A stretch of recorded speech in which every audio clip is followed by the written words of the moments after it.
siyam na buhay, yung parang pusa. Meron kasi ako naging kaibigan nung araw, ang daming disgrasya, aksidente nangyari sa kanya. Kung tagurian namin siya, si Boy Pusa, kung tawagin namin Boy Pusa. Kasi nga, ang daming pagkakataon sa buhay niya, napahamak siya, pero nabuhay pa rin. Nandun na pukpuk yung ulo niya, pumutok, nag-50-50, nabaril siya.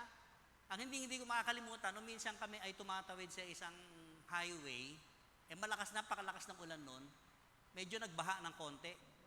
Nagtawiran kami, magkakasama kami mga magkakaibigan, pero siya, nahuli siya. Nung tumawid siya, in between doon sa dalawang sasakyan, bigla siyang nawala. No? Hinanap namin siya, nasaan na kaya siya? Yung pala, yung sasakyan na hinihila, napatid siya doon sa kadenang nakakabit, nahulog po siya doon sa manhole. Otherwise, kung di siya nahulog sa manhole, masasagasaan siya. Alam niyo kung saan siya natagpuan? Doon sa napakalayong dinatnan pa namin doon sa Imburnal. Pero nabuhay pa rin po. Kaya ang bansag namin sa kanya, si Boy Pusa, siyam ang kanyang buhay. Is it true ba? Totoo ba talaga? Mag-uumpisa tayo sa isang katanungan. And this question na pwede nating i-apply sa atin. Are God's miracles reserved only for those who knows the Lord and exercise faith in Him? Anong tanong natin dito? Ang milagro ba ng Diyos ay nakareserba lang ba sa mga taong may pananampalataya sa Diyos at nananalig sa Kanya? Pag tinignan natin, tama, no?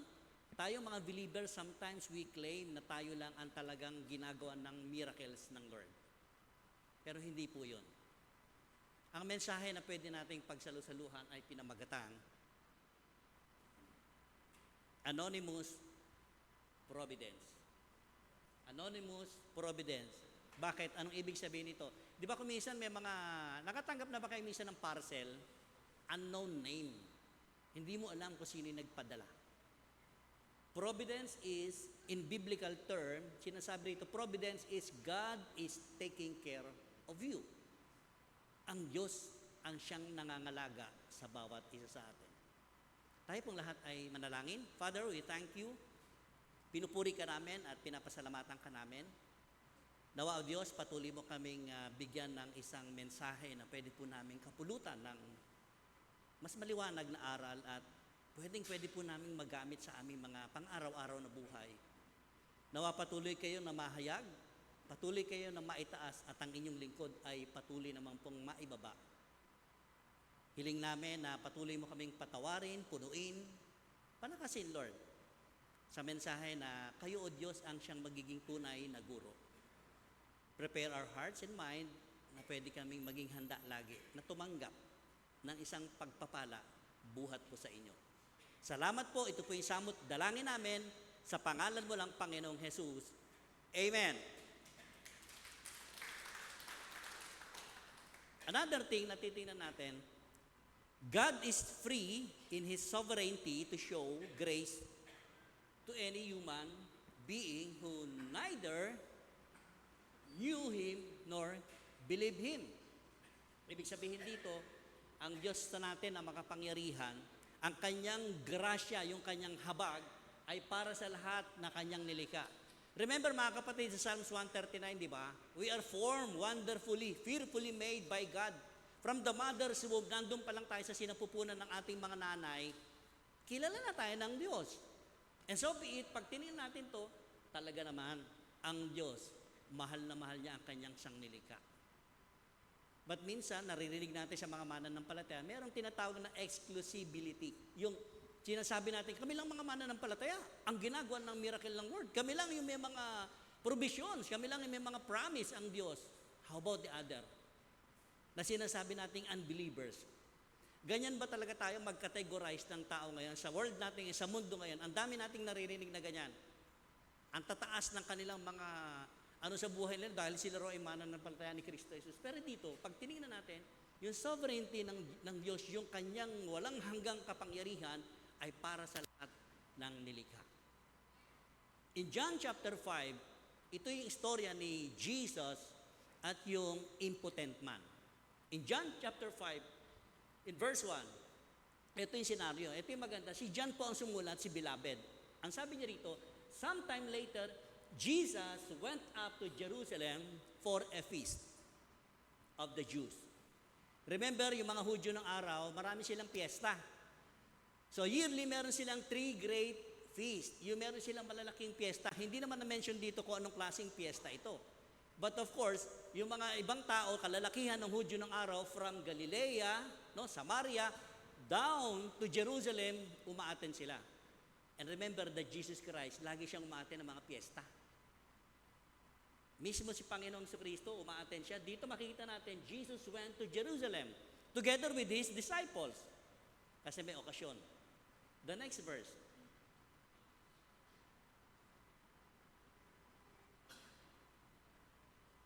Verse 2. Now, there is in Jerusalem near the sheep gate a pool. Now, nung araw naman kasi, hindi naman katulad ng mga swimming pool natin, yung malalaki.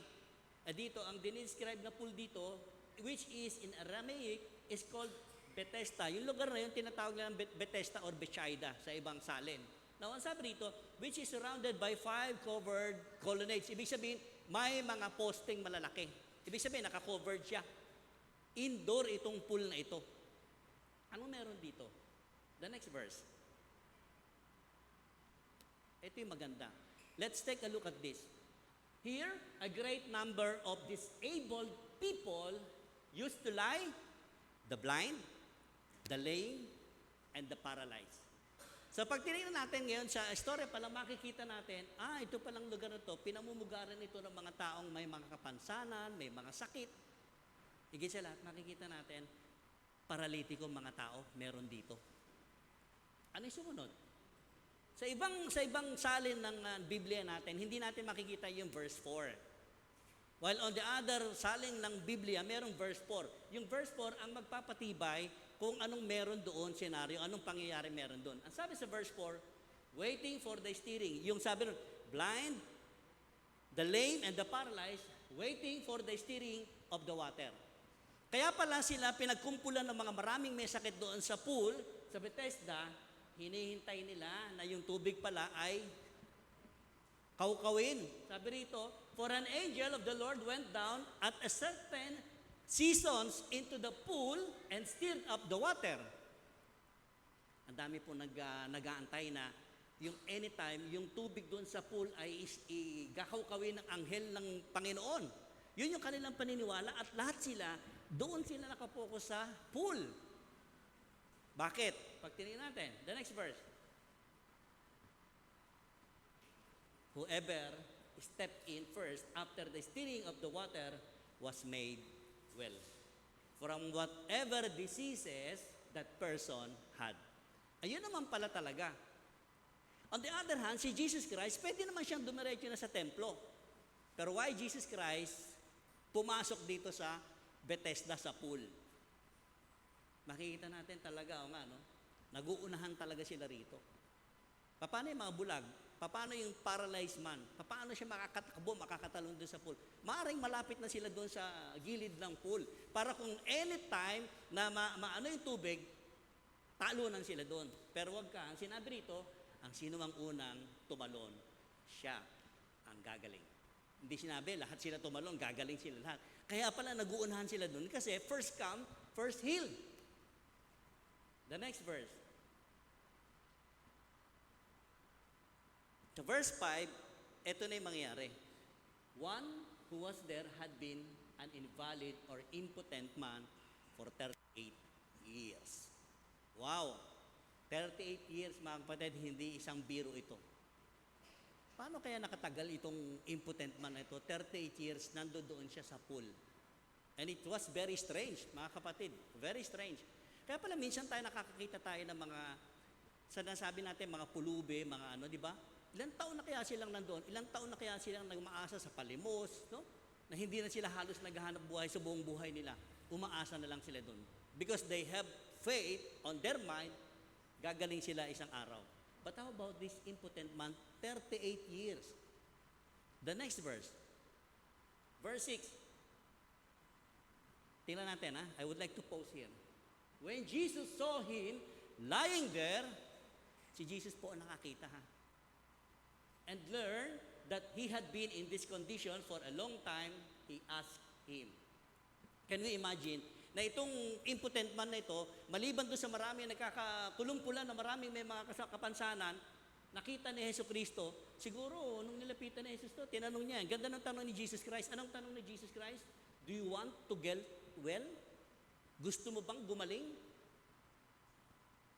Siguro, i-describe ko lang, siguro yung impotent man, nandun siya nakatutok sa tubig at tinatanong siya ni Kristo Jesus, gusto mo bang gumaling? Siyempre, very strange, may lalapit sa iyo, hindi mo naman makilala. Tatanungin ka bigla, gusto mo bang gumaling? Of course, gusto kong gumaling. Yun ang tamang sagot. But how, on the other hand, tingnan natin yung sagot ng impotent man. Verse 7.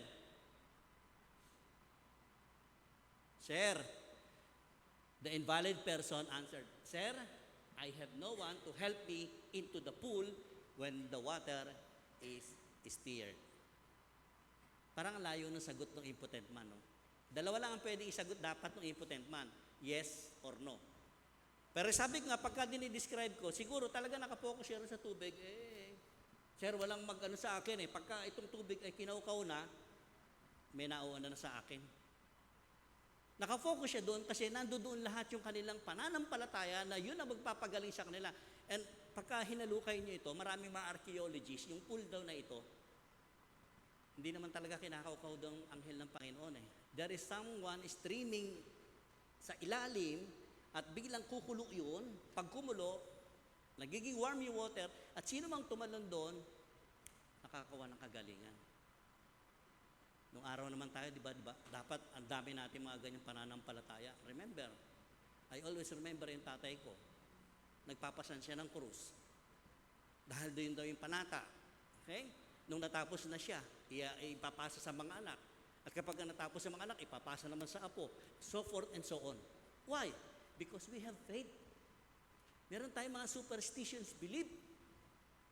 Na kapag ka nagpahid ka roon, at ipinahid mo sa loob, hindi mo alam kung sino yung mga nagpahid doon Meron tayong mga superstition belief. But here, makikita natin dito, ang daming tao doon sa Bethesda na yon, they have their own belief on that water, steering by the angel of the Lord, that anyone who comes first be healed. And now Jesus came. Very amazing ito. Ang sabi niya, wala pong magdala sa akin. And Jesus wants. Kumbaga sa ito na sa harapan mo si Jesus, yung tunay na nagpapagaling, yung tunay na Panginoon na may dala, may bit-bit para ikaw ay gumaling. Instead, He made excuse. I have no one to help me into the pool. Wala pong magdala sa akin doon sa pool. Mga kapatid, kung minsan dumarating tayo sa buhay natin, aminin natin ito. Minsan nasa harapan na natin ang biyaya ng Panginoon. Kaya nga itong passage na yung title nito Anonymous Providence. Sometimes hindi natin ma-acknowledge talaga na nandiyan na ang biyaya ng Panginoon sa harapan natin. Hindi natin napapansin at hindi natin pinapansin. Instead, we make excuses sa mga buhay natin. What happens next?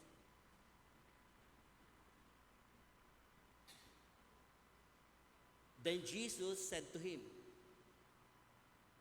balik mo. Then Jesus said to him, eto na. Tinatanong siya, gusto mo bang gumaling? Ang sabi niya, wala pong magdala sa akin. Pero nakapokus yung impotent man doon sa tubig. Hindi niya tinitingnan si Jesus Christ. Ang sabi ni Jesus Christ, pangalawang sabi ni Jesus Christ, get up, rise up, pick up your mat, and walk. 3 words ang sinabi ni Jesus Christ. Parang siguro yung impotent man, pag sinabi niya, hindi nga ako makatayo, hindi nga ako makagalaw dito, wala nga magdala sa akin. Tapos sasabihin mo sa akin, tumayo ako, bitbitin ko itong higaan ko, lumakad ako. A very impossible thing. Unang-una makikita natin, impotent man nga ito pero bakit sinabi ni Jesus Christ, get up, take up your mat, and walk. The next verse, ito yung miracle. Miracle happened. Even though, pag tinignan natin itong impotent man, sarado yung kanyang tenga, sarado yung kanyang mata para tignan itong nagsasalita sa harapan niya kung sino ito. The next verse, at once, the man was cured. Sa ibang salin, immediately the man was cured. Sabi ron, bigla na lang siya nakatayo. Nabitbit niya higaan niya, and then he walked. Pag tinignan niyo itong impotent man, actually, hindi niya talaga gustong gumaling. He doesn't want asking for healing. Pero ang Panginoong Jesucristo, alam niyo kung anong miracle kay Jesus Christ, even the will of this impotent man, itinanim ni Jesus Christ sa pamamagitan ng kanyang command, ng kanyang salita. Kaya sinasabi natin, kahit hindi naman mananampalataya, pag ginawa ng miracle ni Jesus Christ, mangyayari at mangyayari. Hindi tayo pwedeng magyabang sa ibang tao. And even Christ himself, nakita natin dito. He don't even asking for help. He don't even asking for healing. He is comfortable doon sa lugar na kinalalagyan niya for 38 years, mga kapatid. Bakit siya tumagal na ganoon? Because he doesn't want healing.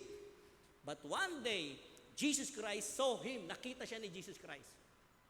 And how many of us, dito ngayon, nakaupo dito sa bulwagang ito, siguro more than 38 years tayo, nung tayo ay nakita ni Kristo Jesus. Sadlak tayo sa isang higit pa sa impotent man.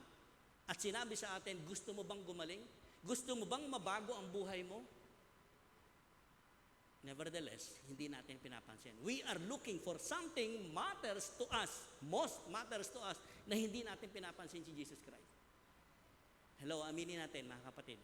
Many times sa mga buhay natin, ini-snub natin si Jesus Christ. At dito nakita natin, even Jesus himself, he gives the will to this impotent man para siya ay makatayo. Lahat ng provisions, binigay sa atin ng Panginoon, mga kapatid. He never lacked us. Hindi siya nagkulang sa atin. Pag binalingan mo ang buhay mo long time before, 40 years ago, tingnan niyo yung buhay niyo 40 years ago, nasaan kayo? At nasaan kayo ngayon? Just like the impotent man. 38 years, Jesus Christ, maybe 32 or 33 years that time. Mas matanda pa yung sakit niya dito kay Jesus Christ na nasa harapan niya na gusto siyang pagalangin. Tingnan nyo, di ba? 38 years. Well, Jesus Christ is younger than his sickness. Pero anong dala ni Jesus Christ? Pagpapagaling po. The next verse. Ang sabi rito, may problema. Another problem is, that day is Sabbath. Araw ng pahinga. Well, of course, ano ba ang Sabbath? Sabbath is one of the commandments in the law, in the Old Testament. At yan ay masyado nilang nilegalize. Alam niyo nung panahon nila, sa loob lang ng bahay, pagka ikaw ay gumawa, naglakad ka ng excess doon sa step na sinasad ng kanilang batas, nagkasala ka, Sabbath day. Naghugas ka ng plato mo.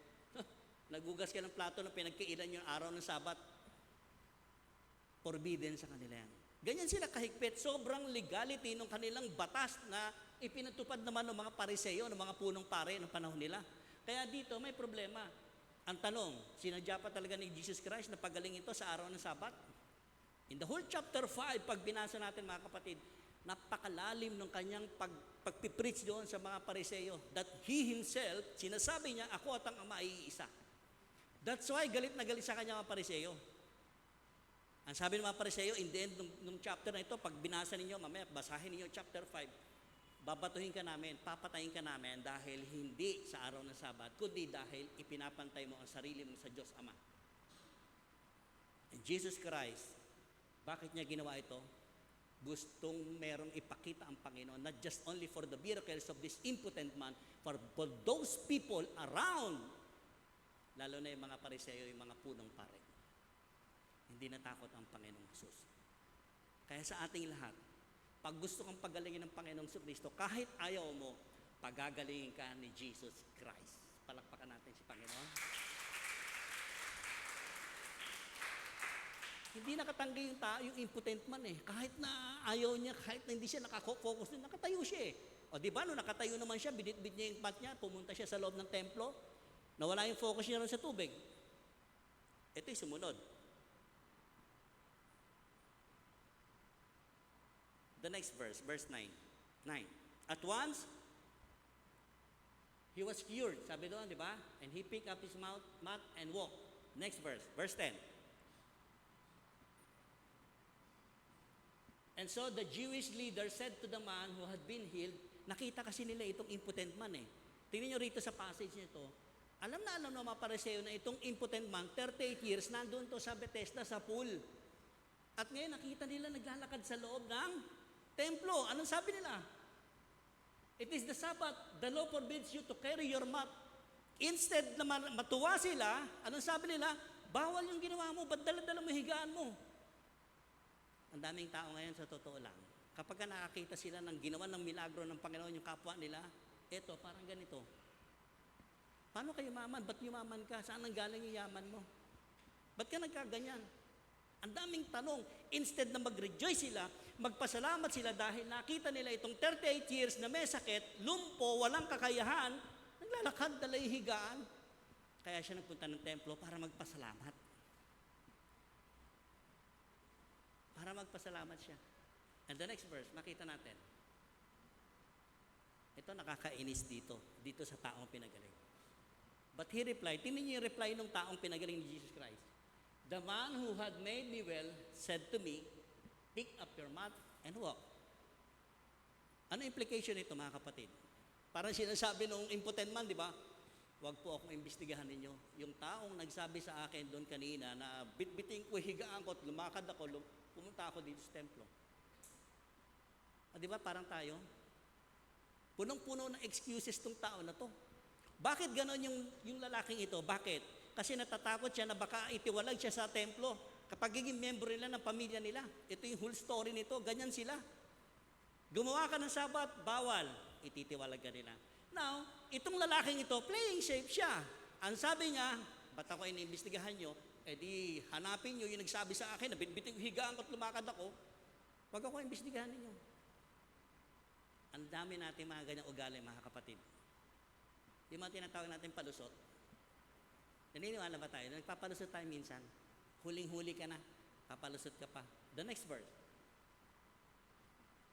So they ask him, sino ba yung sinasabi mo? Sabi ng mga Pariseo, who is this fellow who told you to pick up your mat and walk? Siyempre, tatanungin nila, sino naman yung tao na yun? Kitang-kita natin. This impotent man, he has no interest to know who Jesus is. Na nagpagaling sa kanya for 38 years, nandoon siya, nakaupo lang, lumpo siya, wala siyang kakayanan. Wala siyang interest eh. Ang sabi rin kanina, si Jesus Christ na wala sa karamihan nung siya ay lumakad. Hindi man lang siya nagpasalamat. Napakaraming tao ngayon na sa dami ng ginawa ng Panginoon sa buhay natin, we always forgot to give thanks to the Lord. Yung ibinabalik natin yung pasasalamat sa Panginoon. Huwag naman katulad nito. Ini-interrogate siya at natakot pa siya na baka itiwalag siya dahil yun ang dahilan niya, yun siya na lang hanapin niyo, tanungin ninyo. Ano sumunod na verse?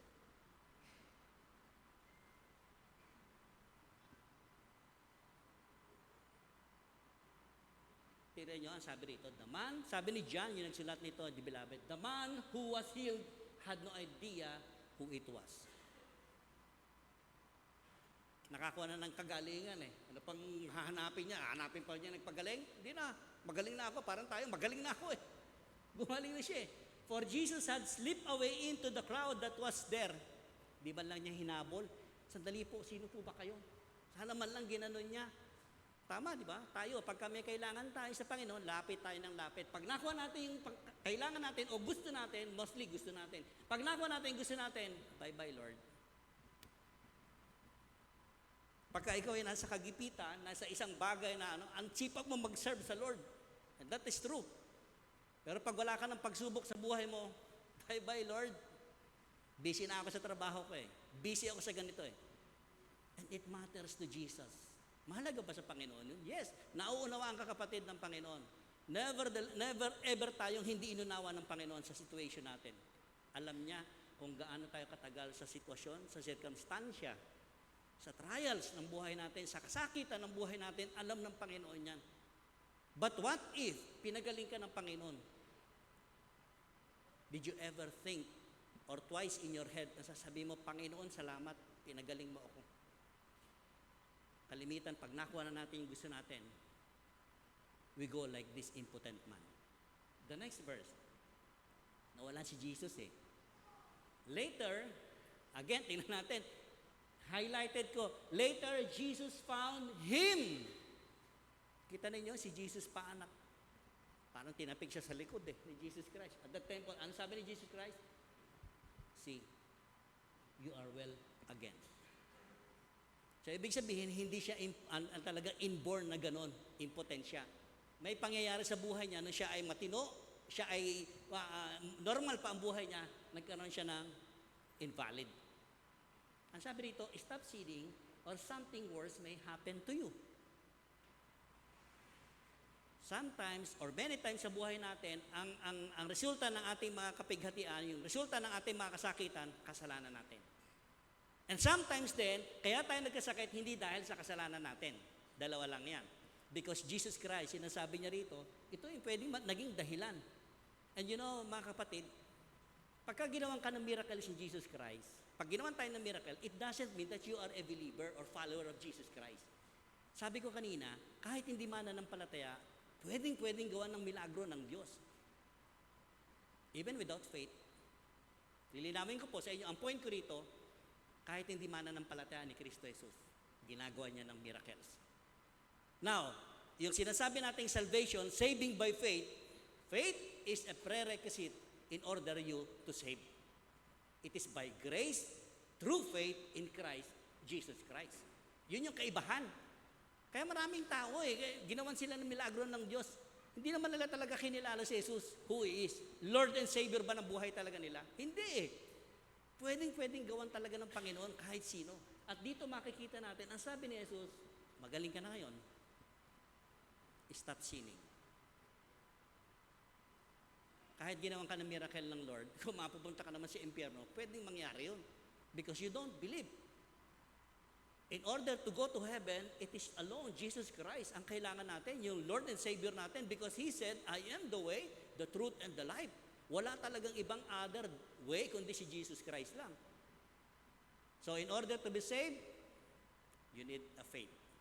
Faith that believing in Christ Jesus. This man, wala siyang faith kay Jesus Christ.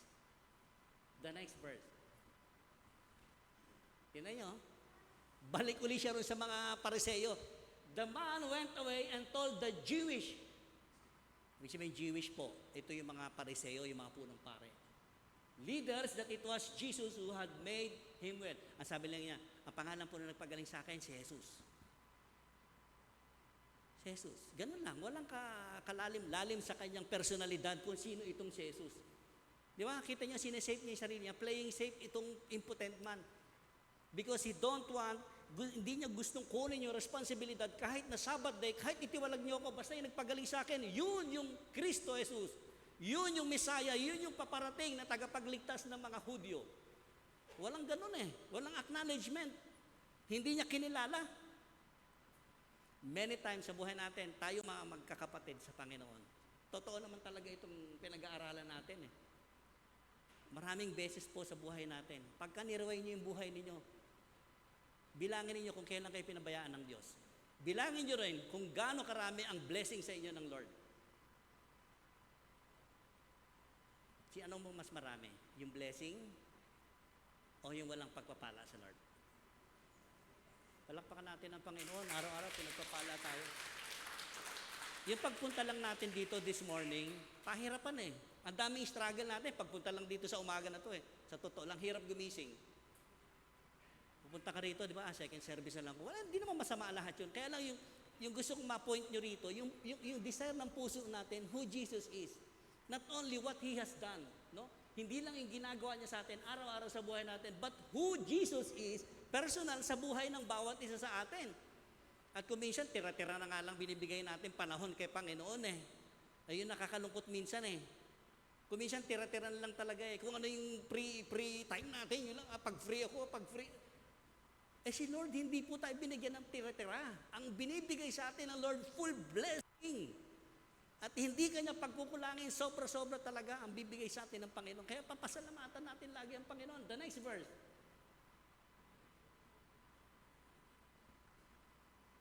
I would like to close this. Kapatid, pag tinignan natin, this miracle showed that God is willing to touch the lives of those who do not know Him. Walang exclusivity, yung tinatawag natin. Exclusive lang sa amin yan, pastor. Kasi tayo, anak tayo ng Diyos Given the fact, lahat ng favor po, nasa atin talaga. Yung unmerited favor na ibinigay sa atin, Lord, nasa atin ang lahat. Pero how about those who do not know Him, who do not believe Jesus Christ? Kita natin, ang Diyos patas. He wants to touch the lives of others who do not know Him. Anong point, Pastor? Anong point dyan? Tayong lahat. We can recognize one day. Na-recognize natin one day, pwede rin tayo na yung mga kasamahan natin sa trabaho, yung mga kamag-anak natin, yung mga pamilya natin, that they themselves, ma-recognize sila, maipakita natin, alam mo kapatid, alam mo sister, alam mo co-office mate, araw-araw may miracle ang Panginoon sa'yo. Sometimes kailangan natin ipaalala sa tao, no? And even this impotent man, nakita natin yung attitude niya. Because nandoon yung faith nila sa tubig lang. On the other hand, minsan dumaan si Jesus Christ, nakita siya. He found him lying 38 years doon sa kanyang higaan, mga kapatid. Siya ay pinatayo, pinalakad. Tayo ba, ganun din ba? Na minsan nako-compromise tayo, sabi, pag na-compromise, compromise Christian yan. Pag nako-compromise ba yung pagiging Kristiyano natin ay umiigtad na tayo, sinasabi natin, hindi ako mananampalataya ni Kristo Jesus. Just like the impotent man. Because meron tayong kinatatakutan. Whenever Jesus found us, pagka tayo natagpuan ni Jesus Christ, anong ginagawa sa atin? Hinihil tayo, pinapalaya tayo, binubuo niya yung pagkatao natin. That's why pwede natin sabihin sa sarili natin, I have made well by Jesus Christ. Pakisabi mo nga sa katabi mo, I have made well by Jesus Christ.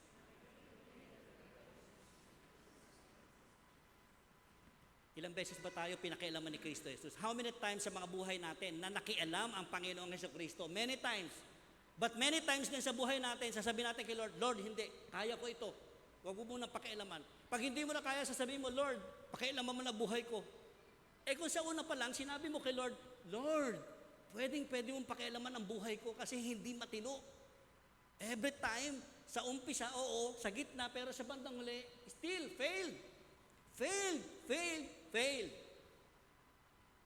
Many times talaga sa buhay natin na dapat pinapapasok natin si Kristo Jesus. Alam niyo sabi sa Philippians 2, di ba sabi ni Paul, darating ang Panginoon, pag dumating ang Panginoon, every knee will bow and everyone will confess that Jesus Christ is Lord.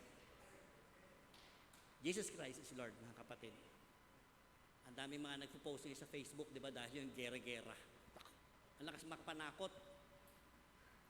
Kung maraming natatakot na, wag na natin dagdagan. Well, of course, kung mananampalataya tayo, meron tayong pinangahawakan talaga. Okay na yun. Pero yung mga wala, papaano sila? Ang nakakatakot minsan, mananampalataya na, tinatakot pa ibang mananampalataya. Wag naman. Mag-post ka ng magandang, pwedeng magpalakas, makapag-encourage someone who can read your wall. Di ba? Jesus Christ, tinakot ba tayo? 38 years ka na dyan, mamamatay ka na dyan. Ganun ba sinabi ni Jesus Christ? Ang sabi ni Jesus Christ, do you want to get well? Gusto mo bang gumaling? Dapat tayo nakakakuha sa atin ng kalakasan, encouragement. Paano hindi mananampalataya kung ganun ang sabihin natin? Di lalo nang nawalan ng pag-asa, mga kapatid. Tayo mananampalataya, nawawalan tayo ng pag-asa minsan. At sinasabi natin, darating na, eto na, many times, many years ago, 1,000 years ago, nakasulat na yan, ang dami na. Bakit hanggang ngayon hindi dumarating? Because God, sabi sa 2 Peter, ang lahat ay binibigyan niya ng pagkakataon, magbalik loob, magsisi. Yan ang gusto ng Panginoon. Yan yung kanyang mithiin, yan yung kanyang layunin. Ang ministry ni Lord, panumbalikin sa presensya niya ang bawat nilikha niya. Anong part natin yan? Anong duties natin? Manghikaya tayo na po pwedeng magbalik loob yung mga tao na walang pananampalataya kay Kristo Jesus. On whatever form, pwede po natin gawin yan. Friendly approach, pwede naman yung palakaibigan tayo. Alam niyo, pagka ginawa natin, yung palakaibigan tayo, at naipapasok mo talaga si Panginoong Kristo, pasok na pasok ka, kapatid. Hindi mahirap magbahagi. Kung dadaanin mo sa pakikipagkaibigan muna, because Jesus Christ, nakita natin, nakipagkaibigan siya sa mga makasalanan. And so be it, we can do it. Anong iwan ko ngayon? This is the thing that I can leave you today. The next one. Yes. Pag-uwi natin mamaya, bulayan niyo ito.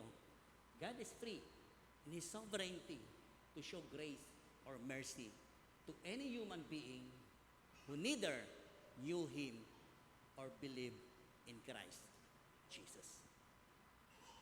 Tayo pong lahat ay yumuko sa presensya ng Panginoon. Let us bow our head and close. Huwag niyo intindihin yung katabi niyo, ha? Father, I thank you na sa mga sandaling ito ay patuloy nga po na mag-intervene kayo sa mga buhay namin. Yung totoong pakikialam ninyo, Lord, bigyan niyo naman kami ng desire sa puso namin na hayaan namin na pakialaman niyo nga. Especially, Lord, sa mga parte ng buhay namin that uncontrollable. Sometimes pinipilit namin kayanin talaga ang sitwasyon. Pero Lord, kung sa umpisa pa lang sasabihin namin sa iyo, Lord, pakialam mo ang buhay namin. Naniniwala ako sa aking mga kapatid sa oras na ito. Patuloy niyo po silang pagpalain, patuloy niyo silang pakialaman at higit sa lahat, yung divine intervention ninyo sa buhay nila. Patuloy na maghari kayo, patuloy niyo silang i-guide. Patuloy na iparanas, ipadama sa amin na totoo nagmamalasakit ka at nagmamahal sa bawat isa. And so we are, pwede po naming maipartake sa iba. Pwede naming maibahagi kung ano po yung ginawa nyo sa mismong personal na buhay namin. Ang siyang magiging salamin. That who you are, kung sino ka talaga sa buhay namin. Maraming salamat po. Ito po yung samot dalangin namin sa matamis na pangalan ng aming Panginoong Kristo. Amen.